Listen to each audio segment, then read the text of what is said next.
Hello, welcome to Verbling. I'm Teacher Oakley.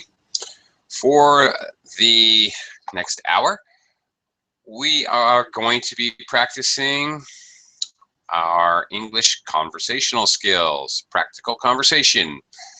The class will just be focused on simple conversation, a little description. We will be focusing on past tense because our topic is our school days, our school experiences. We could range to specific things or general opinions about education. So we will practice a little bit of description and opinion, and it definitely will be using primarily past tenses, but we possibly could express an opinion about the future. Who knows? Who knows is the point, because it's basically I will be facilitating an open-ended discussion, be asking questions to students about their school experiences, and then giving you feedback regarding your pronunciation, sentence construction, and possibly vocabulary suggestions if and when they are appropriate. So come on and join me. We'll talk about our school experiences. By the way, this is a frequent topic in many of the standardized English exams, such as TOEFL and IELTS. It's a very common topic, so if you're preparing for any of those exams, CAE, whatever, FCE, might benefit you to join the class, because I'll be asking very similar types of questions as are asked in these examinations. Okay, let's talk about school days. Okay, it's a conversation class, not a monologue class, so don't be shy. Come on in and join me. Great. Super. Great. Hi, Francisco. Welcome. Hi, teacher. How are you? I'm back again. You're back again. That's terrific. Thank you for joining me. Glad to see you. And Elio is also back again. Hi, Elio. Yes, I'm back. You are back. You're up late. Must be late. Yes, I am a little late. A little late. Okay. I have okay, I'm gonna, plenty of room in the class if others out there in Verbling would like to join us. Plenty of room, just come on in anytime. All right, Francisco, I'm gonna start with you. I have a sort of weird question that I ask a lot of students, like I don't know, a personal survey, I don't know. Francisco, do you remember the names of your school teachers from like primary school and high school? Can you remember all the names of your teachers? No, not really, teacher. Not all the names, only the nicknames. The nicknames? Yeah. Oh, please share. What are some nicknames that your teachers had? And explain to me why they had the nickname. The nicknames, well, most of the time we were a little mischievous, or we prefer to name the teacher with a weird name. I don't know, maybe if the teacher was a tall man, maybe we could use I don't know, maybe or something like that, teacher. Yeah. Can you think of any examples? Maybe, well, I'm talking about a tall man, teacher. We call him the giraffe. The giraffe. The giraffe, yeah. Because he was very tall. He was a tall man. Okay. So I think it's the only thing that I can remember, teacher. All right. Well, that's a good one. All right. That was a long time ago. Right. Okay. Uh, okay. Now I'm gonna have problems spelling this, but okay. You used a word which I'm gonna try to spell. Let's see. Mischievous. You said when we were students we were a little mischievous. Yeah. All right. Okay. Really, this is pronounced two different words: mischievous or mischievous. Mischievous. Sometimes mischievous. Really, I think both pronunciations are acceptable. This happens in English. Sometimes we have more than one pronunciation, and sometimes that has to do with the whole British versus American thing, like vegetables. Okay, for Americans, they're vegetables. For British people, they're vegetables. They pronounce the middle syllable. So, okay. Sometimes it's British Americans. Sometimes it's not. Sometimes both Brits and Americans have two pronunciations. This is one I think both Brits and Americans say it two different ways. I don't really know why, but anyway, okay. That's good. I'm glad to hear you were mischievous as a child. Good. I wasn't the only one. I feel better about that. Okay. Let me welcome some other students to the class. Michael, let's do a sound check right now. Sound check. My sound good? Not really, no. Not so good. All right. Sorry, I'm Yeah. trying to start Okay. again. Sorry. A buzzing sound. Interference, some kind of static or buzzing sound. Yeah. Okay. Well, we'll talk to you. Try you again a little bit later. Carolina, welcome back. Hello, hello. Hello, teacher. Hello. And Ken has joined us. Hi, Ken. Welcome to the class. Hello. Hi. How you doing today?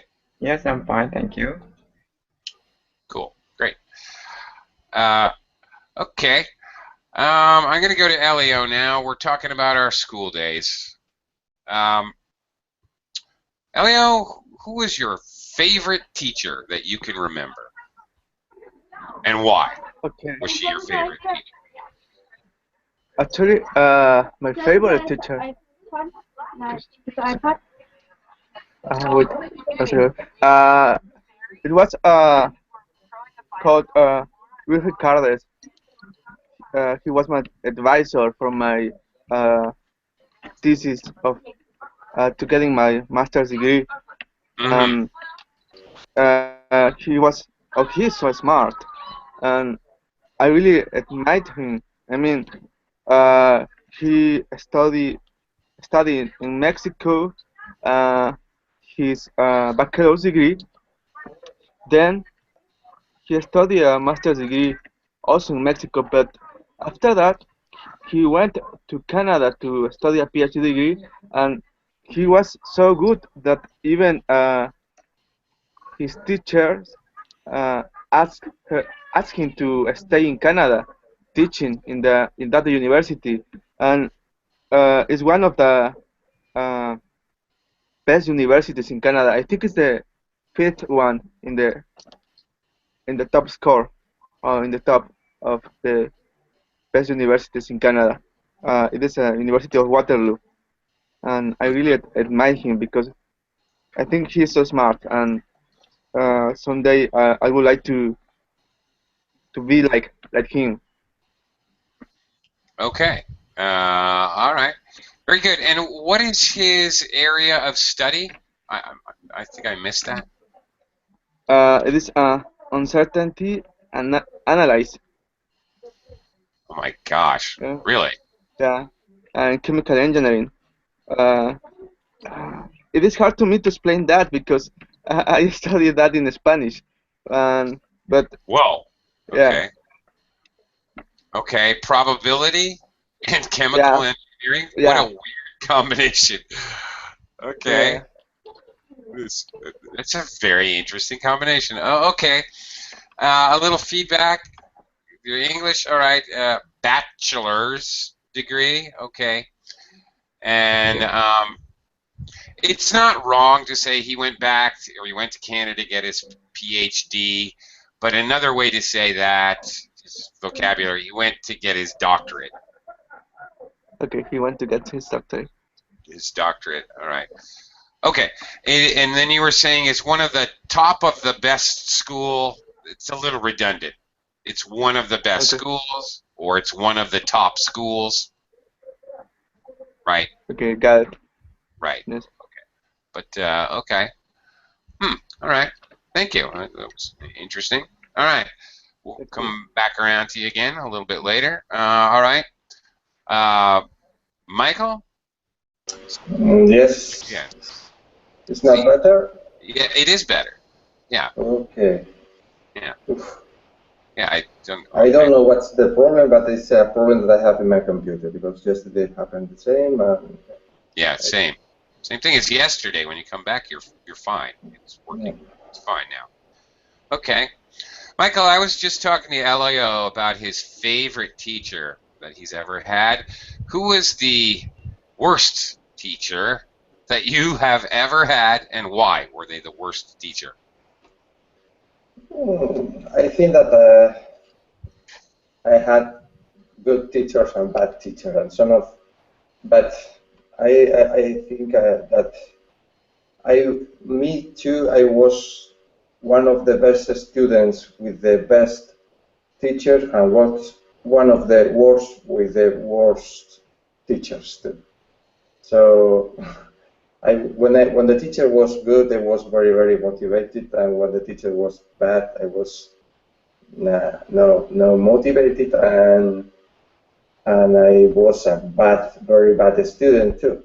But I remember, for instance, we have at the university some teachers that they, how to say this, explain, I don't know what's the right word, but they explain things and we have to copy writing all the things that they say. So our work as a student was go to class and copy the explanation of the teacher. And I think that is a very bad system to teach. It's a disaster. Okay. Okay. A little feedback. Okay. A bad teacher makes you feel unmotivated. Just vocabulary word. Unmotivated. Unmotivated. Okay. The negative, the opposite of motivated. We just add the prefix unmotivated. Okay. So you're talking about the teaching style that you did not like, which is basically the all lecture style. So they lectured incessantly, they lectured all the time. And there's, in English, that exists this word or this verb, dictate, that when you have to copy the. Okay. They speak to the students, but they have to copy all the text, all the things that the teacher are saying. So this verb dictate? No. Yeah, that's right. To dictate is the verb. Dictation is the noun. Now, usually this verb and noun is used primarily for like a boss will tell his secretary or personal assistant, okay, take a letter, and then he'll speak what he wants in the letter, and the secretary will write it down. This is not normally. But imagine this,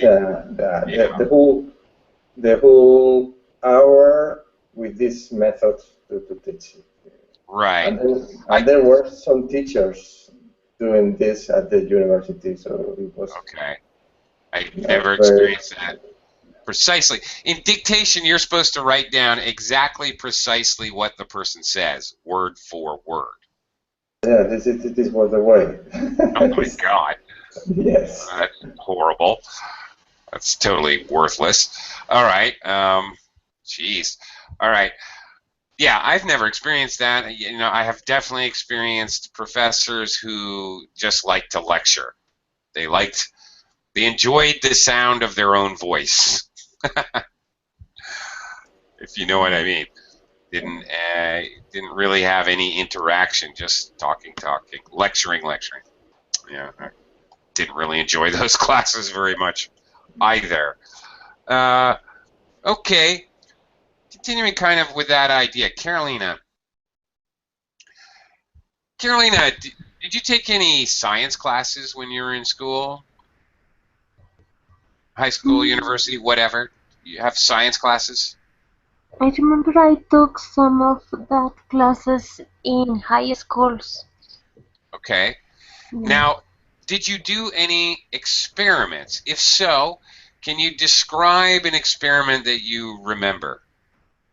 Maybe tell me why you remember it. Do you remember any of the experiments that you did? I wasn't good at science, but I remember one time my professor told us that we have to bring a frog. You have to bring your own frog? Yeah. And okay. in the class we had to open the frog, and we have to sew the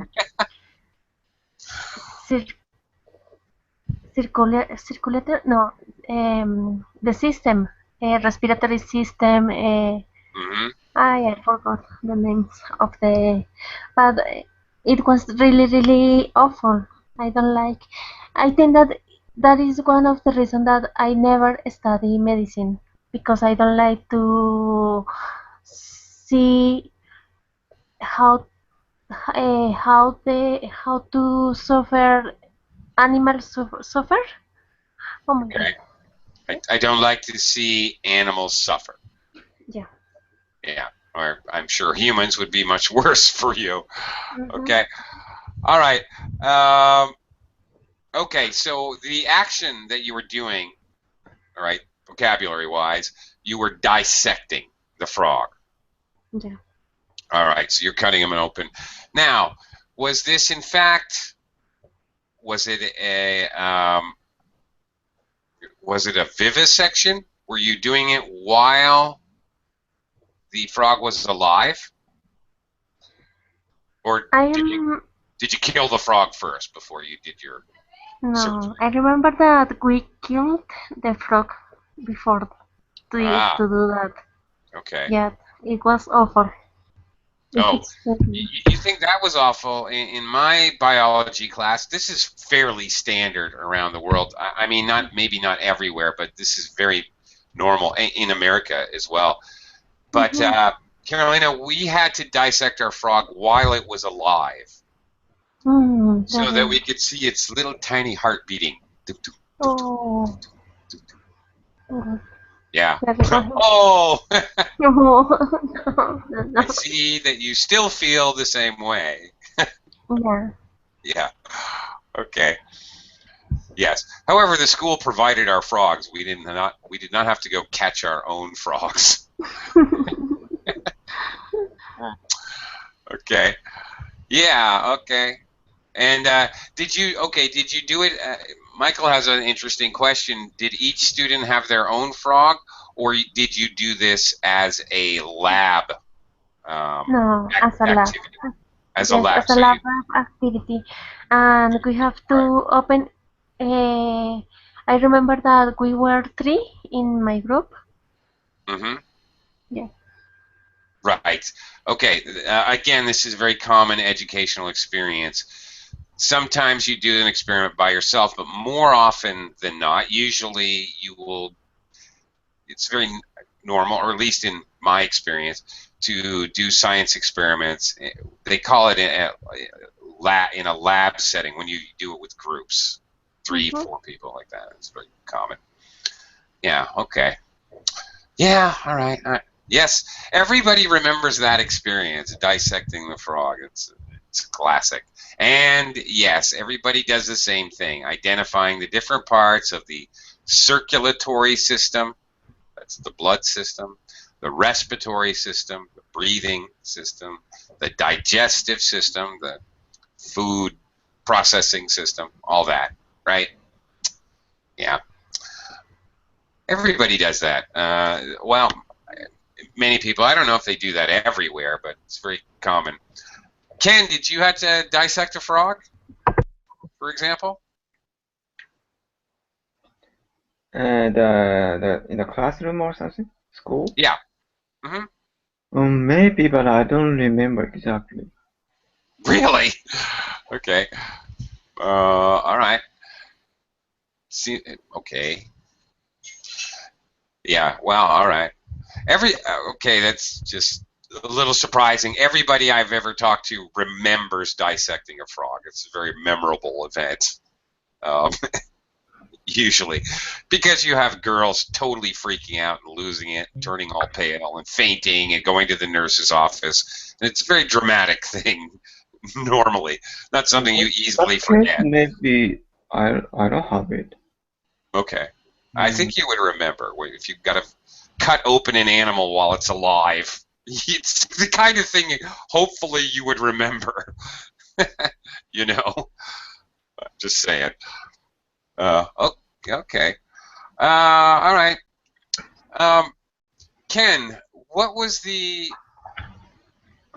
most useless class that you ever took? Useless class. Yeah. So one class, maybe teacher is not so. Maybe beginner teacher, so we just read, no correction, that's it. Oh, okay. Boring and I can do it by myself. Right. Okay. What was the subject? English. Oh God. Yeah. You know, you have no idea how many times I've heard that story. Yeah, okay. People learning English language, and it's very silly because they do no speaking, no listening. They just read something. Yeah, I've heard that way too often.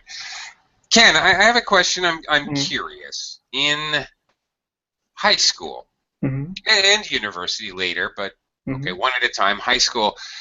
In Japan, are students allowed to pick some of their own classes? How does it work? Are all classes mandatory? Are some elective? That's vocabulary word. How's it work? Middle school, almost all subjects are mandatory, but high school, some maybe 80% is mandatory and 20% is elective. Or more lower, 70% mandatory. Yeah. Okay. Sounds very similar to the American system. I'd say about the same. What kind of electives did you have? For example, history or physics or math, that kind of field. Because that field has a lot of different subjects. So students can choose to pick up 2 subjects in that field. Such system. Oh, I see. Yeah. Okay. Oh, so you could optional within a field kind of thing. Right. I see. Okay. All right. Okay. Yeah. All right. At least in my school, it's different in the United States, state to state, school to school, whatever. But in my school, we had optional classes like maybe some related to art, like pottery, making pottery, painting, sculpture. We had classes, home economics, where you learn to cook and sew. Shop classes like metalworking, woodworking, automobile repair. Optional. You could take if you wanted or not. Yeah. Not so many variety of classes available in Japanese high school. High school. Students choose within the within the field. Yeah. Okay. And More academically yes. inclined. Maybe this class you said include just one art class. Today is maybe pottery, or today is a picture or drawing or something like that. Yeah. Quite a few art related classes actually, and then music, of course. Different music classes, band or chorus, singing, whatever. Yeah. Okay. Interesting. Okay. Let me go back to Elio. Elio, when you were in primary school and secondary school, elementary school and high school, however you want to say it, was physical education mandatory? It was. Physical education was mandatory, but all you guys were always playing, and it was like a joke because we were fooling around. Is it correct to say that? We were just fooling around. Yeah. Yes. And the teacher never took his own class seriously. But every time when we had that class, we were happy because we knew that we won't do anything. Okay. What did you do? What do you mean you didn't do anything? You're fooling around. Were you playing silly games, just playing basketball if you felt like it? Were you just sitting around talking, or what? We used to play a game called Footbase in Spanish. I don't know. I know that game exists in America, but I'm not sure about the name. But it's like baseball, but with your hand, and you hit the ball with your feet, not with a bat. With your feet. Yeah. Oh, okay. Yes, but basic rules are just like baseball. Yeah. Yeah. All right. That's called kickball in America. We call it kickball. But yes, very, very common. Actually, played a lot of kickball during recess when I was a kid. Not so much in physical education class, but a lot in at recess, break time. I see. Yeah. We used to do that in our physical class. Physical class? Yeah, physical education class, phys ed class, and frequently English speakers just call it gym class. Gym class. As in gymnasium, gym class is the more informal, conversational, normal way to say it. A little more formal, phys ed class or physical education class. Yeah. Yeah. One time when I was in high school, due to some crazy scheduling problems, I have no idea exactly why, but I had a gym class where I had the girls' physical education teacher, coach, whatever. She had 4 boys, me and 3 other guys, and it was very funny because the 3 other guys were like criminals. Really? Why? Totally. They just were. They were like in and out of jail. These were not people that were in my classes. I was in pretty much advanced academic classes, and these guys were on the opposite end of the spectrum. But it was pretty cool because I get to know these guys and got to be friends with them. Sometimes it's good to know a couple of the bad boys in school. It was kind of cool. Did you get along with him? Yeah, we got along great. And we just fooled around because all the girls would have some organized field hockey game or play soccer or something. They'd be doing something very organized, and the woman's gym teacher would just say, "All right, you guys, what do you guys want to do?"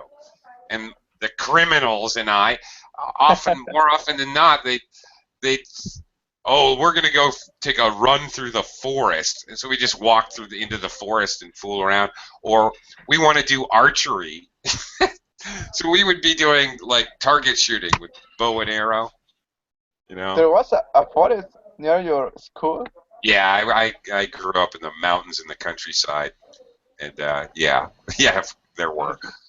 So anyway, they just let us literally wander away from the school into the forest. She didn't care what we did. Crazy. Yeah, anyway, it was. It was funny. Yeah, I'll never forget that. But yeah, crazy phys ed stories. Okay, Francisco, you made it back. Let me talk to Francisco for a minute. Yes, teacher, I have a disconnection. Okay, well, welcome back. Francisco, did you take second language courses in school when you were growing up? Just in school, teacher. When I was studying, I'm a systems engineer, so I had some English courses during the career, but it was technical English. So these are my first English online classes. Technical English? What do you mean? Yeah, well, about technology? Technology? About computers and technology, programming. I see. Okay. So, were students required to take a second language, or no? Some students did, some students didn't. How did it work in your? No, it's optional. It's optional. Optional. Here, but in some careers or some jobs, you need to know how to speak English. So more here in the border is very useful. Okay. Were there any other languages other than English? No, second language? Yes, Spanish and English are the only languages. Okay. Okay. Interesting. All right. In United States, where I grew up, and I think most places, you start in 4th grade, maybe 10 years old, I guess. 4th grade, let's see, for me, anyway, 4th grade through 8th grade. For 4 years, second language is not optional. It's mandatory. You have to take a second language course. And then 9 through 12, it's optional. So if you would like to continue, and many students do, it's an elective. Most students do, actually.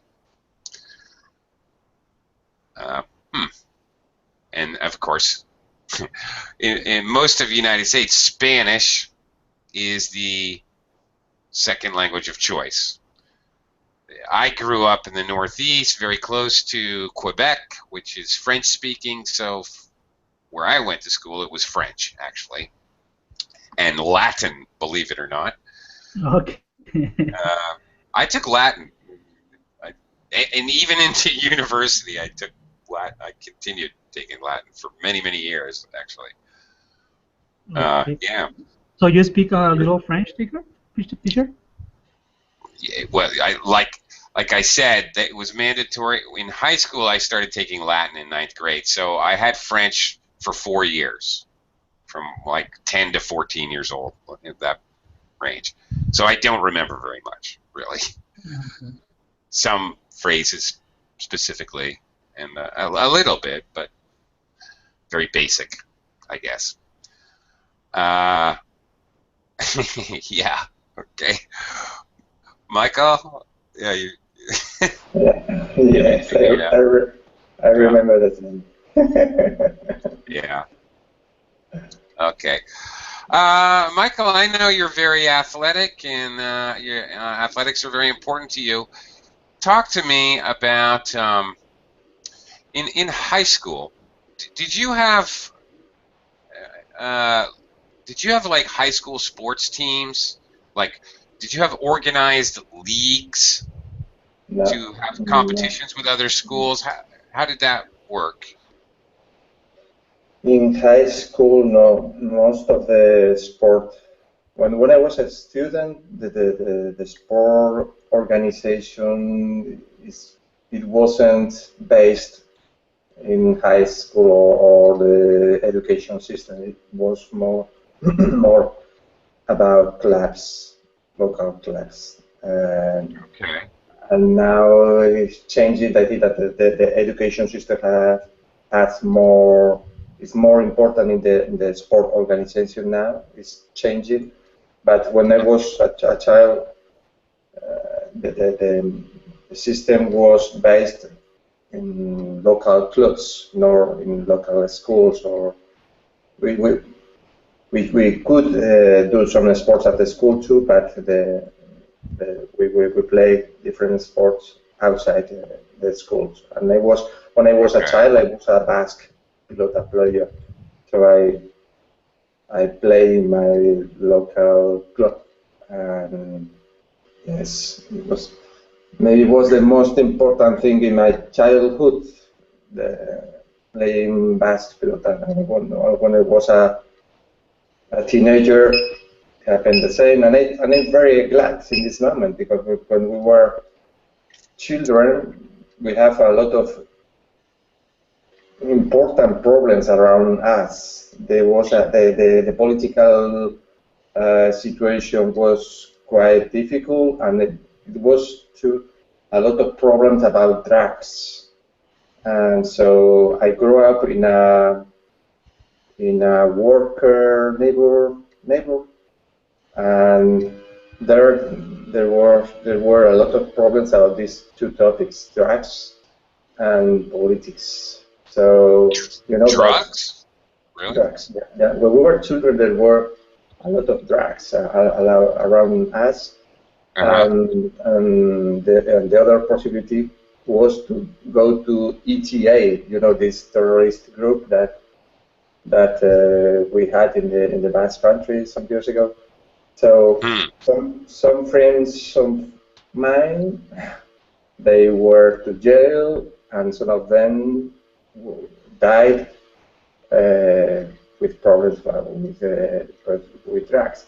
But my head was all the time thinking about the sports, and I think that it was the best way that I could take when I was a child. So yes, I think that I was very lucky to take this way and not some other more difficult ways in the life. Yeah. Right. Okay. In English, we often use the metaphor analogy path. You feel lucky that you went down this path, or you took this path. Yeah. Yes. Yeah. I totally understand that. Okay. Another comment.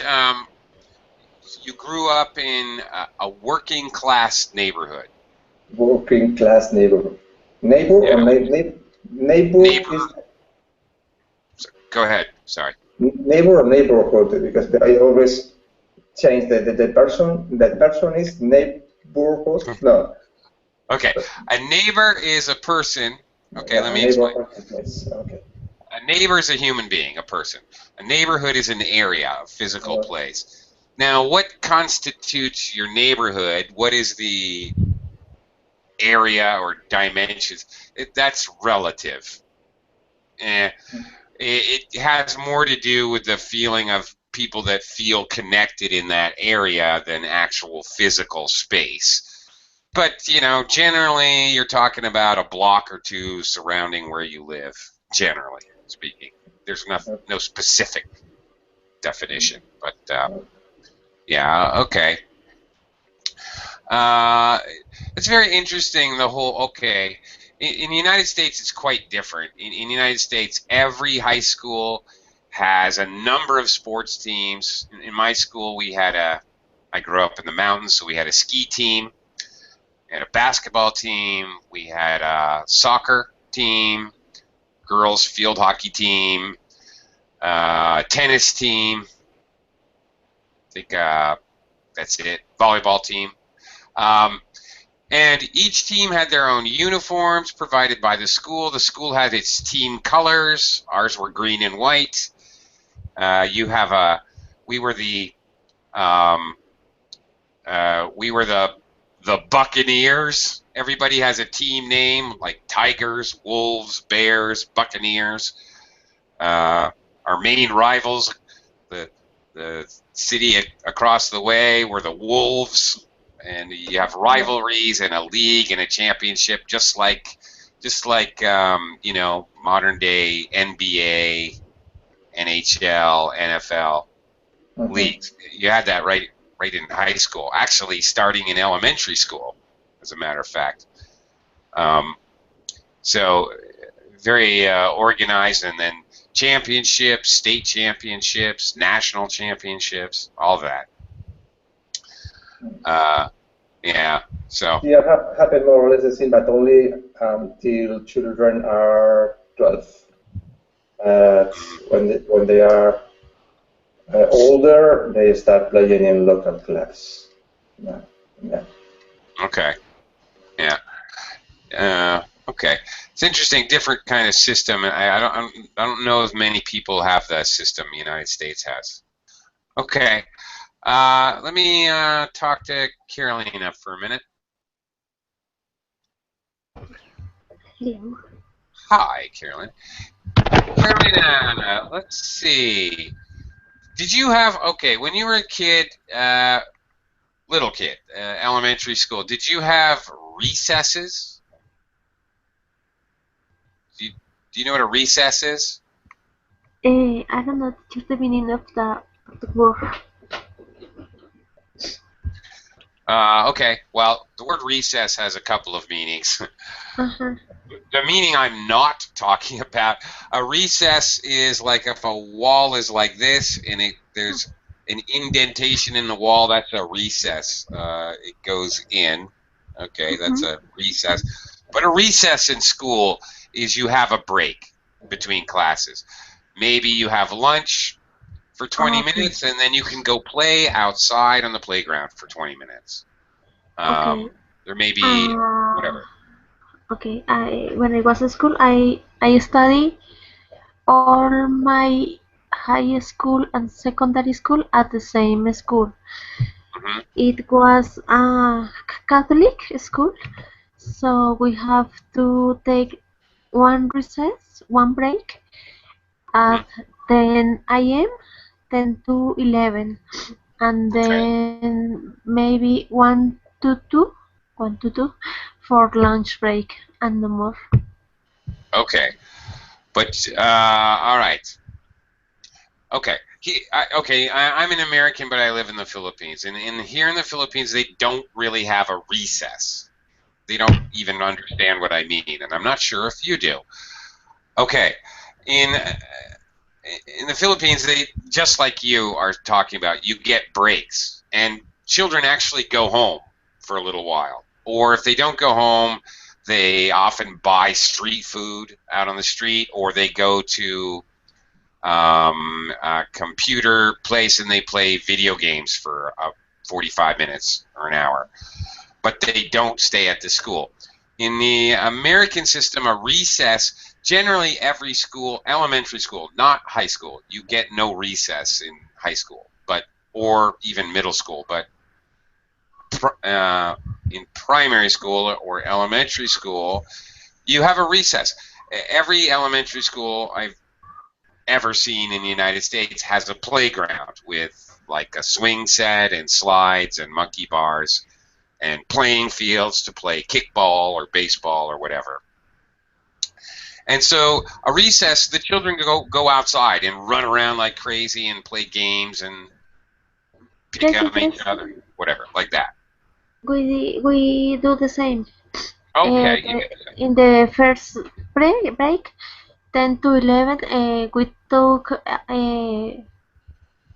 like a sandwich and yogurt, and then we play with our friends. Okay. Oh, there you go. Okay. I need you to dig down deep into your memory. Do you remember any recess games that you played when you were a child? I remember with my friends we play like a round with a ball, and we have to catch the ball, and the person that don't catch, she have to stay in the middle of the circle. So we have to count 1, 2, 3, 4, 5, and 10 to try to hit the person, and that person can return to the game. Okay, I gotcha. Okay, sounds like a combination of keep away and dodgeball, Yes. which are two playground games that we played. All right, very good. There's a lot of different games that I can remember playing. All right. Did you, Carolina? One more question. Were you ever injured while you were at school? Did you ever get injured? Did you ever? Do you have a nurse's? Did you have a nurse's office? We have a nurse's office, an infirmary. Yeah. But I never went to there. Okay. You never had to go to the nurse's office. Okay. Or you were never sent to the nurse's office. Were you ever sent to the principal? Only one time, teacher. Really? Yes. Why?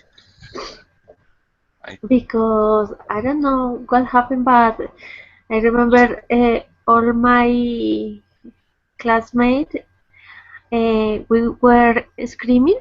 I don't know why, and the nuns were crazy with us, so we have to go to the principal. But I don't know what happened. Okay. All right. Fair enough. Don't know what happened. We were screaming for no reason. Okay. All right. We were 10 teachers, 10 or 9. I can't remember. Right. I understand. Okay. All right. Ken, how about you? Did you ever have to be disciplined in school when you were young? Did you ever get sent to the principal's office? Mm-hmm. Or headmaster's office, whatever? No, I don't think so. Yeah. No, never? Well, Mr. Goody Two Shoes. Oh, no, I'm not so good. Yeah. Have you ever heard this expression before? I'm not trying to make fun of you, but just teaching English. Ken, Mr. Goody Two Shoes. All right. Somebody who never gets in trouble in school. I don't know. For Americans, whatever. It's virtually impossible to go all through school and never get into trouble. There's like, if there's 100 kids in the grade, only 5 kids never get into trouble. Just kind of inevitable at some point. But anyway, yeah, okay. So you kind of pick on the kids who are too good. Oh, goody two shoes. I'm not a good student. Not a good. It has nothing to do with being a good student. I just remain. Yeah. No. When I say goody two shoes, that has nothing to do with being a good student academically, and everything to do with not ever getting into trouble or being nice to the teachers instead of calling them by a mean nickname. That's what I'm talking about. I'm a rebellious inside, but I don't show such kind of thing to to rock music. That's why I like rock music. Yeah, maybe. Yeah. All right. Fair enough. Okay. So you never did anything particularly rebellious in school? Well, I asked the teacher to go to the rock concert, so I want to get off the school earlier. Yeah. Okay. Maybe I skip home. We call it homeroom. After all of the class over, the kind of teacher came to the class usually to send the information or something like that. It's almost like a ritual. Okay. Yeah, I don't know. American school has it or not, but homeroom teacher comes to the class and. Yeah, it has much more significance in Asian schools. I've heard about it in Japan and Korea and so forth. No, for Americans, we have homerooms, but it's basically it's in the beginning of the day, and they take attendance. That's all they do. They don't. They're not involved in any of the classes. Maybe they have classes, maybe not. Here, until high school, student is usually in the same class, and teacher comes to the class. So we. Oh, right. Yeah. So maybe, but I heard American school, teacher has a room and student move to that class. Like that's correct. Like university's class or something like that. Absolutely.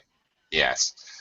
Yeah, absolutely. The first time I heard that, I was surprised. I never even thought of the idea. So, very true. And in many Asian countries, Japan, Korea as well. I think China as well. Instead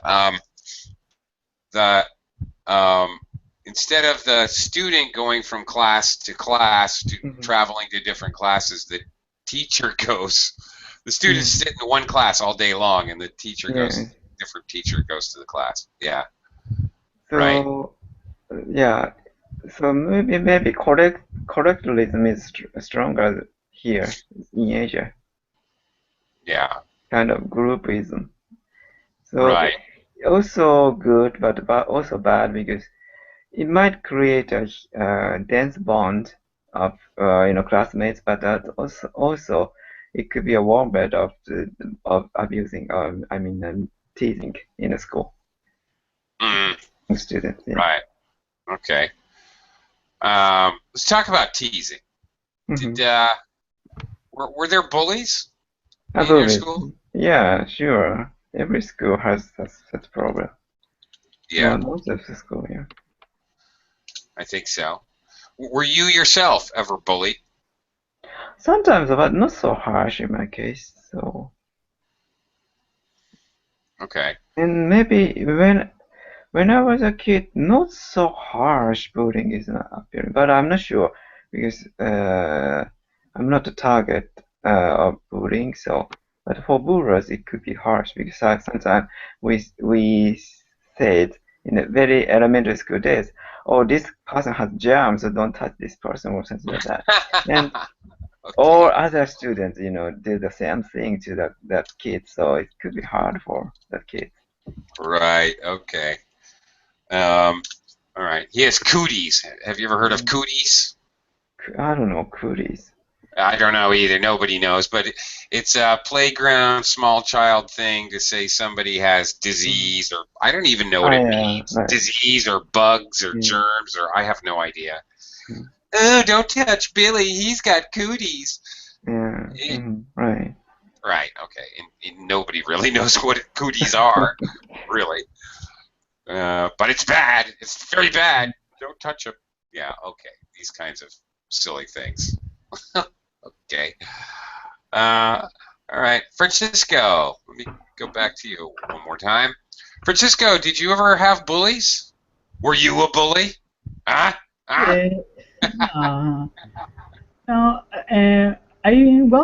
Some sort of that teacher. Sometimes I was bullied, but sometimes I bullied other people too. Okay. How are you bullied? Can you describe it? What kind of things do people do to bully? Well, sometimes when you were playing, I don't know, maybe a sport or soccer, something like that, some guy got the ball and he didn't want to get it back. So you have to fight for that ball or. Okay. Yeah. All right. You have to argue. Yeah. Do you know? Does anybody here know what a wedgie is? What? A wedgie. Does anybody? Do you know, or does anybody know a wedgie? What's a wedgie? No. American bullying. No. Does anybody know? Carolina, do you know? No, teacher. What no idea.